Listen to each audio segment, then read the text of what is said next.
My name is Sam Backney. I'm the author of Malignant Self-Love, Narcissism Revisited.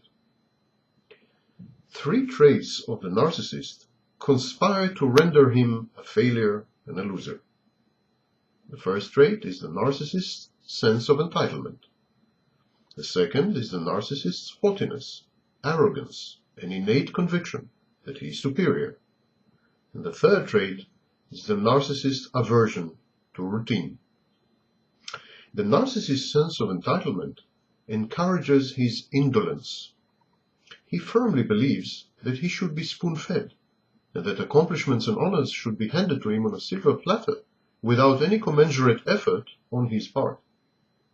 His mere existence justifies exceptional treatment. Many narcissists are underqualified, and they lack skills because they can't be bothered with the minutiae of obtaining an academic degree, of professional training, or exams. They are above such mundane chores. The narcissist's arrogance and belief that he is superior to others whom he typically holds in contempt. In other words, the narcissist's grandiose fantasies. These hamper his ability to function in society. The cumulative outcomes of this social dysfunction gradually transform him into a recluse and an outcast. The narcissist is shunned by colleagues, employers, neighbors, erstwhile friends, and finally, even by long-suffering family members who tire of his tirades and rants.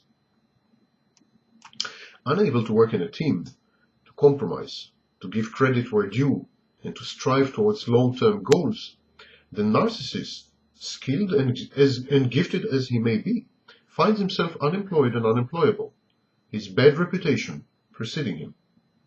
Even when offered a job or a business opportunity, the narcissist recoils. He bolts. He obstructs each and every stage of the negotiations or the transaction.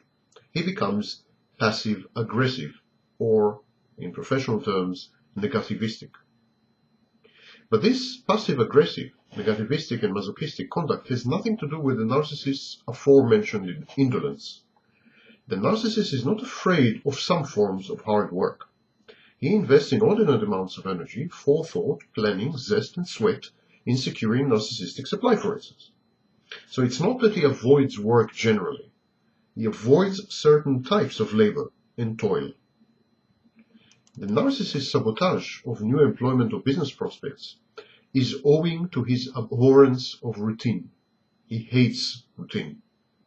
Narcissists feel trapped, shackled, and enslaved by the quotidien, by the repetitive tasks that are inevitably involved in fulfilling one's assignments in a job.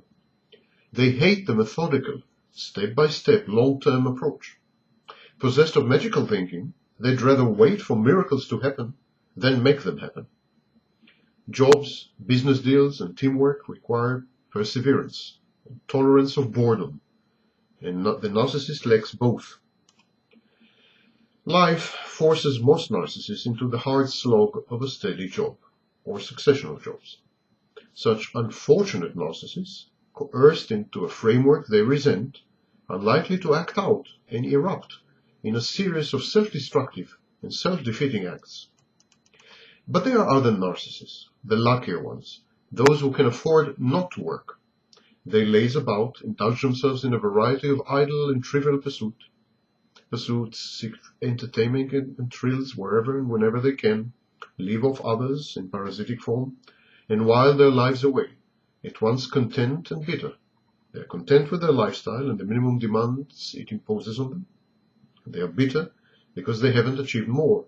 They haven't reached the pinnacle of their profession.